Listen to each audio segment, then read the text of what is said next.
Well, a lot of missed opportunities for the Packers in this opening game Friday with the Eagles losing 34-29. I'm Dominique Yates. Joining me is Pete Dougherty to kind of recap and break things down, just that immediate reaction. And I mean, Pete, that's really what it boils down to. The Packers had countless chances to win the football game, but you can say from top to literally the bottom, there were a lot of slippery moments. Just what were your takeaways from this game? And I guess the biggest thing you have to jump with and start off with is the Jordan Love injury late at the game, an apparent injury. Obviously, Matt LaFleur didn't say anything in the press conference immediately after, but it is something that you have to monitor. Yeah, there's basically two subjects here. There's one, the game and what happened, why'd they lose, and there's two, what are the implications here for the rest of the season? Because, teams can get over playing a bad game, especially at any time of the year, but especially early in the year. Teams can have a really bad opener and still have a great season. But if this guy is done for the year, I mean, it's the Philadelphia won the Super Bowl with Nick Foles several years ago when he replaced Wentz late in the year, but that's a once in a blue moon thing. So basically their season would probably be shot if Love is done for the year. If he's done for half the year, then there's all sorts of interesting questions. We don't even know what the injury is. I couldn't tell if it was his knee or his ankle. I'm thinking maybe his ankle, but who knows? It's just tough to know watching when you have no reports. Like you said, LaFleur didn't answer the question, but it's a lot at stake on what happened to Love's leg and if he's okay or if it's really bad.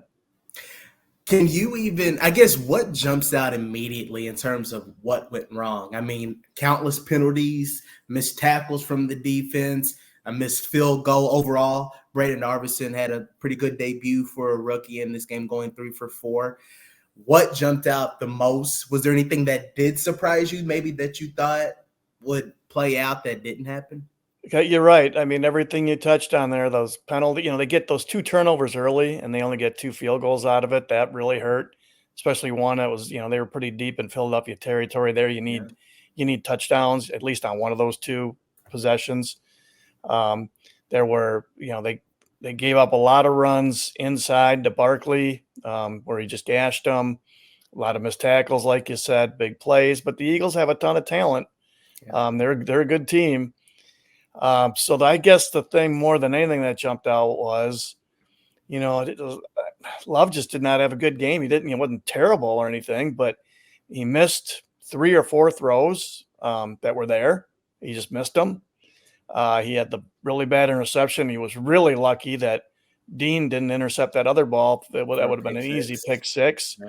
Yeah. He had another throw to Musgrave that was in traffic. He had a rough night. He didn't look like the guy who finished who played like he did at the finish last season. And if I thought maybe they would hit the ground more running than they did, but every season is new, and even if he didn't play well, he's still their guy, and everything hinges on him. And so his health, I mean, this is just everything is, I just wonder what they do if he's out for, what if they think he's going to miss 2 months? I've got to think they'd be on the phone to Ryan Tannehill, I would have to think. Yeah, that's something that I guess you don't even want to begin to speculate on, but that would be the $1 million question. Malik Willis got 2 snaps in the last 6 seconds of the game. There was a sack to end the game. So I guess that's pretty much your feelings, that the Packers would want to go in a different direction. He wouldn't want to be the guy that, if it is maybe like 3 or 4 games or 5 games or something like that, you wouldn't want to just ride it out with him and see what happened. Yeah, I'm not sure. If it's 3 games, 3 or 4, I would think they would still call Tannehill. I don't know if Tannehill would do it or not. I wonder if he'd want to wait to see if somebody had a more catastrophic injury. Maybe they could work out a deal where he'd only come until Love was ready to play again, and then they'd agree to cut him. So that's a possibility. Asking Willis to come in with no, basically a week of practice where he's the backup, so he's not even getting, he's only getting a couple snaps with the starters every practice. To ask him to come in and just take over like this after being here such a short time, that is asking an awful lot out of a guy. So if it's one game, then you roll with him or Clifford, or a couple of games. But if it's anything more than that, I think you got to at least explore the possibility of Tannehill, who's played a lot in this league and won a decent amount of games. But all that, you're right, all that is speculation. We probably won't hear anything worth knowing until Monday at the earliest. And you know how they are with injury information. It could be really vague even beyond then.